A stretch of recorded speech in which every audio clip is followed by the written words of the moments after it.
आपका बंटी उपन्यास एक अलग पद्धति पर लिखा गया उपन्यास है। इसमें एक और तो दांपत्य संबंधों में आई दरार और अलगाव की स्थिति को निरूपित किया गया है, और दूसरी ओर दांपत्य संबंधों के छिन्न भिन्न हो जाने पर बच्चों की जो स्थिति होती है उस पर गंभीरता और सूक्ष्मता से विचार किया गया है।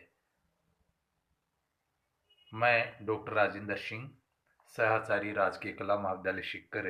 आज हम आपका बंटी उपन्यास के महत्वपूर्ण पात्र डॉक्टर जोशी की चारित्रिक विशेषताओं पर प्रकाश डालेंगे। देखिए, डॉक्टर जोशी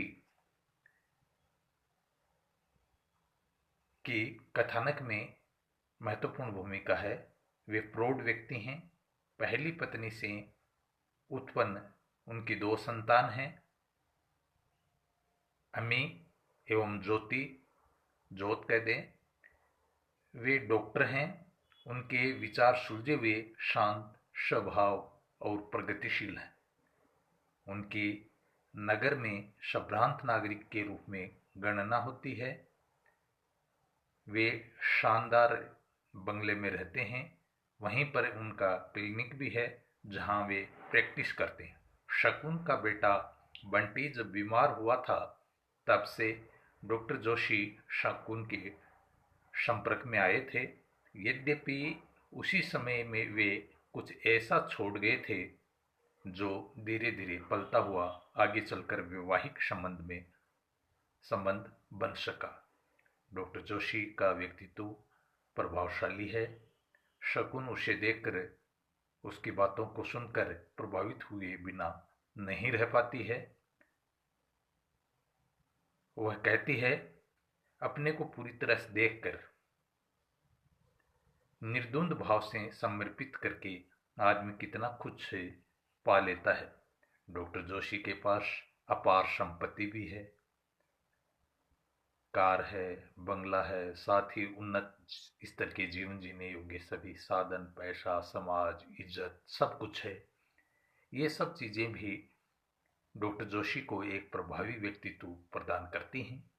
शकुन विचार करती हुई कहती है कि इन सब के न होने से ही वह कभी कभी डॉक्टर के सामने अकारण ही अपने आप को बड़ा छोटा महसूस करने लगती है। लगता है जैसे डॉक्टर ने उसे स्वीकार करके उस पर बड़ी कृपा की है। छोटा बनकर जीना उसके अहम को बर्दाश्त नहीं, और बड़ा होकर जीने लायक उसके पास कोई पूंजी नहीं। इस प्रकार हम पाते हैं शकुन डॉक्टर जोशी के प्रभावी व्यक्तित्व में पूरी तरह डूब चुकी है। डॉक्टर जोशी की दृष्टि में समाज उपेक्षणीय है। वे समाज द्वारा उठाई गई आपत्तियों और उंगलियों की परवाह नहीं करते। उनका सिद्धांत है कि वे अपने कार्य मन के अनुकूल करें और समाज का दृढ़ता से सामना करें। वे शकुन को समझाते हुए कहते हैं कि आज मैनेजर को आपत्ति हुई तो तुमने नौकरी छोड़ दी, कल शहर को आपत्ति होगी, तुम शहर छोड़ने के लिए कहोगी, और जरूर होगी। छोटी जगह है, ऐसी बातें लोग आसानी से पचा नहीं पाते। पर इस तरह कमजोर होने से कोई काम थोड़ी चलता है।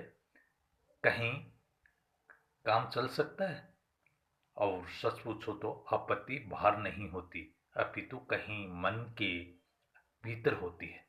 तभी तो हमें ये छोटी छोटी बातें परेशान कर देती हैं।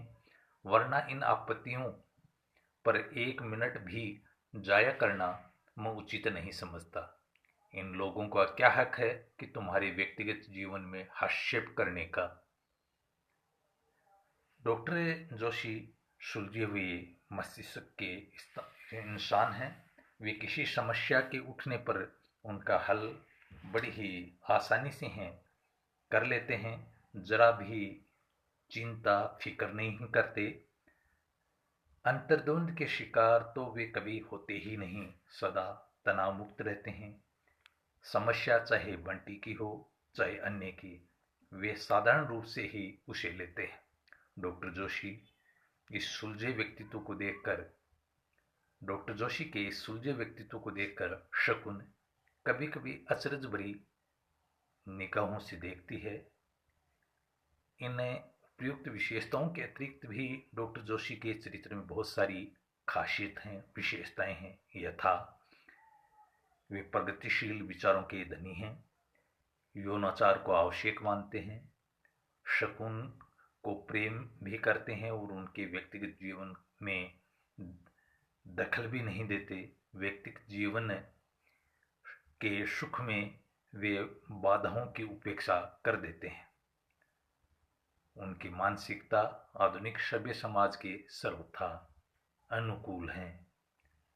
वे चाहे शकुन की ओर हों अथवा बंटी की ओर से किसी भी चिंता को अपना नहीं बनाते हैं, सदैव उसकी उपेक्षा करते हुए निर्विकार भाव से अपने लक्ष्य पर दृढ़ रहते हैं। वे दो टूटती हुई व्यवस्थाओं के मध्य अथवा वाम और दक्षिण के मध्य स्थित स्थापन व्यवस्था के प्रतीक हैं। डॉक्टर जोशी मानवीय गुणों से समृद्ध हैं।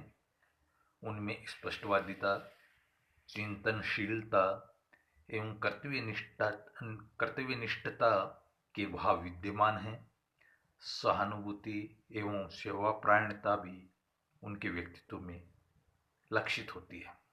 विवाह से पूर्व बंटी के अस्वस्थ हो जाने पर समय असमय शकुन के निवास पर बंटी की चिकित्सार्थ पधारते हैं। वह विदुर हैं, अस्तु एकाकी भी हैं। शकुन का उनके प्रति आकर्षण भाव जागृत होना उनकी सेवापरायणता एवं सहानुभूतिपूर्ण दृष्टि के कारण ही हुआ।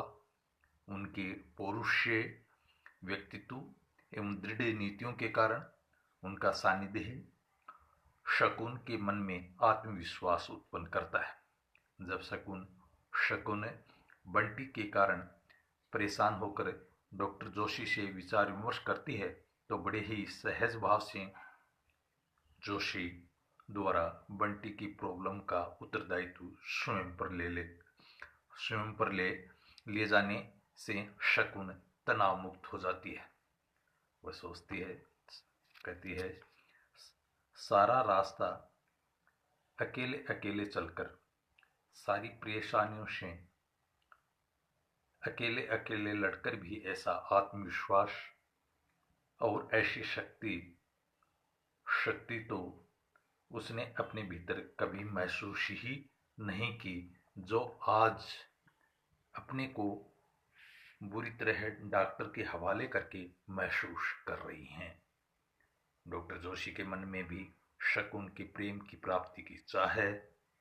प्रत्यक्षतः है शकुन एवं बंटी के परस्पर चुनने चाटने के प्रेम प्रदर्शन का वह निषेध तो करते हैं, किंतु उनके मन में शकुन के प्रेमास्पद व्यक्तित्व को मात्र स्वयं के भोगने की प्रवृत्ति या भोगने की भावना सन्निहित भी है। डॉक्टर जोशी कहते हैं, ये तुम माँ बेटों को चुमने चाटने और गले में बाहें डालकर लिपटने वाला जो रवैया है वह अब बंद होना चाहिए। लगता है तुम अपनी उस अर्ज को भी बंटी के साथ पूरा करती हो, पर अब तो सही जगह और सही ढंग बात के अंत में जो आमंत्रण भरा संकेत था वह शकुन को ऊपर से नीचे तक गुदगुदा गया। डॉक्टर जोशी त्रिषित के लिए सागर और परेशान के लिए समाधान है। इस प्रकार देखते हैं आपका बंटी उपन्यास में डॉक्टर जोशी एक अच्छे इंसान हैं, किंतु उनके मन के भीतर छिपे हुए भाव पहली ही सांस में स्पष्ट हो जाते हैं। उपन्यास में वे एक जीवंत चरित्र के रूप में उभरे हैं। आज के लिए बस इतना ही। धन्यवाद।